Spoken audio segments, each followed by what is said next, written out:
everyone, my name is Shani and I'll be doing a speech on ancient persuasion, specifically on Aristotle's ethos, pathos, and logos.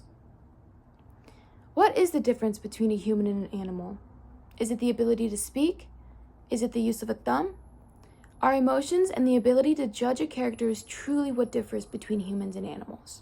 The ability to listen, sympathize, and persuade is what makes us uniquely human.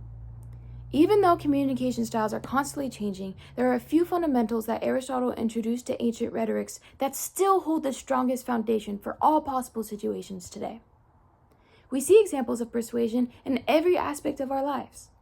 In this paper, I will define ethos, pathos, and logos and apply the concepts separately to both advertisements and a personal past conflict. Aristotle was a rhetoric philosopher who took special interest in the topic of persuasion and what it means to be persuasive. In all his investigative research, he pinned the top 3 appeals of persuasion and labeled them ethos, pathos, and logos. According to the National Library of Medicine, all strong research is supported by these 3 appeals, and together they support effective persuasion and so can be harnessed by people to powerfully convey the meaning of their research. The first rhetoric device is ethos. Ethos is all about a speaker's character or their credentials. If the audience can't trust the credibility of a speaker, then anything they say would not be persuasive. Next is logos, which refers to the logic of reasoning as well as how well the speaker is able to use their supporting evidence. This is all about how convincing the person's point is, even if I'm just using basic common sense. Lastly, pathos is an appeal based on emotion. An article written on ethos, pathos, logos on pressbook.calstate.edu mentions that when an author relies on pathos, it means that they're trying to tap into the audience's emotions to get them to agree with the author's claim. This is the ultimate goal of persuasion, to get somebody to agree with the claim. We see more examples of ethos in our day-to-day lives now more than ever. With our advances in technology and media, what we see most often are company advertisements that have a big, well-known star campaigning for their product. An example would be an athlete in a breakfast cereal commercial, mentioning how they, of all people, should know how important it is to eat a healthy 3 meals a day, and how they love to eat this specific cereal in the morning, so should you. Ethos is all about credibility of the speaker, and the well-known athlete can be credible and decide what food is best for peak performance. Although this person is not as credible as a doctor or a health physician, people would be more influenced due to his fame and his physical abilities.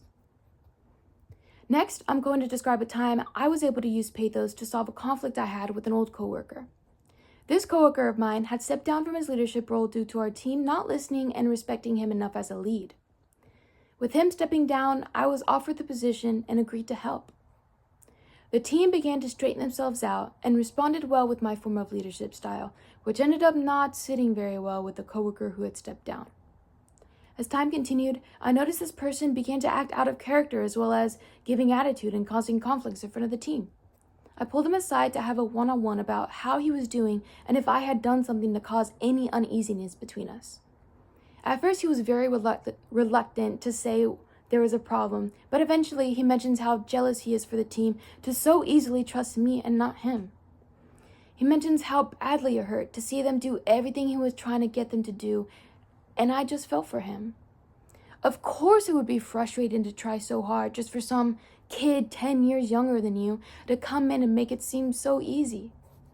I apologized to him very sincerely for how the team had treated him. Told him how he really didn't deserve that, which he agreed to. Then I mentioned that in feeling that way, he is now making another person feel the same way he did by not listening or respecting decisions. I told him he is now doing the same thing the team was doing to him, but now it's being done to me and he's the one causing it. Him feeling the emotional connection from his own experiences and the realization that he was unintentionally doing it to someone else made him tear up. Long story short, we both apologized to one another, and it was the last day him and I ever had a conflict. I was able to use this person's emotions to make my point not only more relatable, but also to motivate the person to change and take action. Ethos, pathos, and logos can be spotted in different forms and be used in different scenarios to create different outcomes. From something as generic as an advertisement to something much more personal like a work-life conflict, Aristotle's appeals are still proven to be useful and effective. Our emotions and the ability to judge characters truly is what differs between being a human and being an animal. The ability to listen, sympathize, and persuade is what makes us uniquely human.